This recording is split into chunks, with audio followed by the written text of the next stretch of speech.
Merci. C'est avec Jeff M, notre invité. En entame de cette session, ici, à l'Icône, c'est à lui. Nous disions que nous parlerons exclusivement de ce garçon en dernière partie. Nous y sommes. Et c'est aujourd'hui que vous nous découvrez. Ça fait une semaine. C'était la semaine dernière, très précisément. Et Jeff M, c'est, on va dire, en 2016, réellement, qu'il va se lancer. Sinon, dans les années 90, il va aimer Mewe, l'Ivoirien, Kofi Olomide. Il va aimer Fally Ipupa aussi, déjà. Fally Ipupa, déjà, il était initié. Hein. Mais Serge Eniga a vraiment tapé quelque part le monsieur parce qu'il a affectionné ce garçon, ce qu'il a mis à véritablement pratiquer la rumba gabonaise. Jeff M, quand on parle de Serge Eniga, ce n'est pas faux, c'est une affaire de cœur. Exactement, c'est une affaire de cœur. Hein, je l'ai dit en entame de l'émission. Ouais. C'est quelqu'un que je porte beaucoup dans le cœur. Hein. En 2016, tu l'as dit, tu as pratiqué les formations musicales. Il a écumé les scènes du côté de Port-Gentil. C'était quel groupe déjà?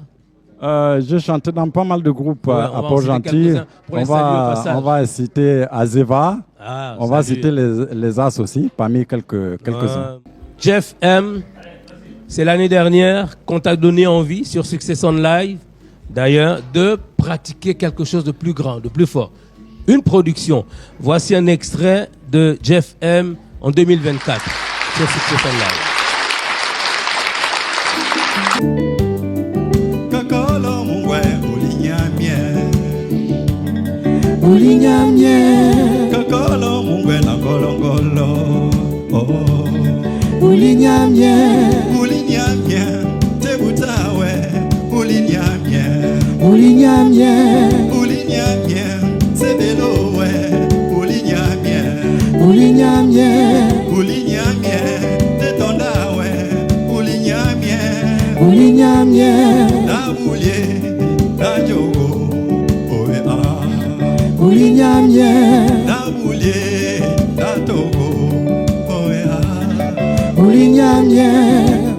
Bon. Jeff M, quand tu écoutes ces dires de toi, ces déclarations-là, oh non, l'ambition n'y était pas vraiment. Produire là l'année prochaine, qui était 2025, aujourd'hui, c'était pas évident. C'était pas évident, mais disons que à l'issue de cette émission, y a beaucoup de gens qui m'ont dit, mais pourquoi ne pas produire tes propres œuvres? Pourquoi rester dans l'interprétation des œuvres d'autrui? Alors j'ai écouté et voilà, je me suis lancé. Je suis allé en studio avec quelques brouillons que j'avais dans ma JBC, on va dire. Et ça m'a pris pratiquement 1 an. Et aujourd'hui, je suis fier de passer une deuxième fois à cette émission, cette fois-ci, pour présenter mon œuvre. Qui s'appelle Le bambou chinois. Là. Pourquoi le bambou chinois? Enfin, peut-être qu'on pourrait, en regardant, avoir quelques bribes de... Mais bon, il est bon que le monsieur lui-même... Pourquoi le bambou chinois? C'est un single, 4 titres. Mais pourquoi le bambou chinois? Alors, le bambou chinois, c'est une histoire de vie. Ah. Le bambou chinois, c'est une histoire de vie, en fait. Vous savez, en Chine, il y a cette plante-là. Lorsqu'on la met en terre, lorsqu'on met les grains en terre, au bout de la première, de la deuxième et de la troisième, il ne se passe absolument rien. Comme baobab en Afrique. Hein. Alors, au bout de la 5e année, il y a une petite tige qui commence à pointer. Et en une seule année, cette plante atteint 7 mètres de hauteur à peu près. Wow.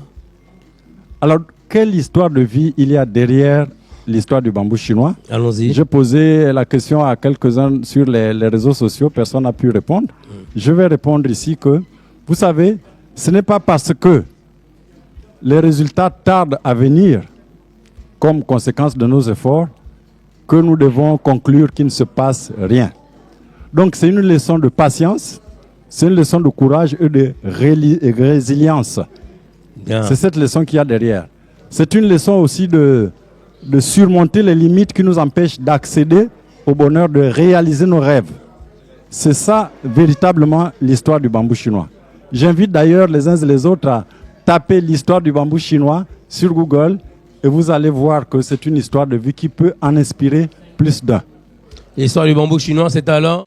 Bambou chinois, c'est l'histoire de cette création que nous offre Monsieur Jeff M. Un garçon qui est parti, il faut le rappeler, bravo à nous, de Success on Live, pour avoir la force et le courage de produire cette création-là. Ces 4 titres, pourquoi n'avoir pas pensé carrément à faire un album 6 titres? Bon, vous savez, il y a plusieurs contraintes. Hein. Oui. Il y a plusieurs contraintes de coûts, d'opportunités, etc. Et pour me lancer dans une carrière, j'ai voulu me limiter à quelque chose qui va marquer, j'espère bien, qui va marquer le cœur. D'ailleurs, j'ai piqué la curiosité de certains de mes fans lorsque j'ai qualifié cet album-là d'album thérapeutique. Ils m'ont posé la question, pourquoi est-ce que cet album est thérapeutique? En fait, j'ai mis tout mon amour dans cet album-là.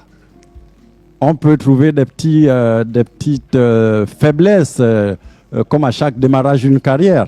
Mais j'ai investi tout mon amour et je puis garantir que ceux qui vont écouter cette œuvre, les 4 titres qui composent cette œuvre, avec un cœur ouvert, trouveront sûrement l'apaisement et, j'ose dire, la guérison dans bien des aspects. Vous aurez l'exclusivité dans un moment, mais avant, il va falloir quand même rappeler que c'est beaucoup d'investissement. Il a dit, hein, beaucoup d'amour. Quelles sont les attentes des artistes, notamment de Jeff M, avec toutes ces difficultés énumérées? On n'a plus besoin de rappeler, on les connaît. Bien entendu, lorsque je suis arrivé dans le milieu, j'ai trouvé des préoccupations qui étaient déjà celles de mes dévanciers, notamment une prise en compte des droits d'auteur. J'aimerais remercier les autorités à travers le Bugada. J'ai eu l'opportunité, à peine arrivé dans l'univers de la musique, de toucher des droits d'auteur. C'était quelque chose d'assez exceptionnel. Et je souhaiterais que ça se pérennise, quoi. Que les musiciens arrivent véritablement à vivre de leur art. Voilà ce que je formule comme vœu.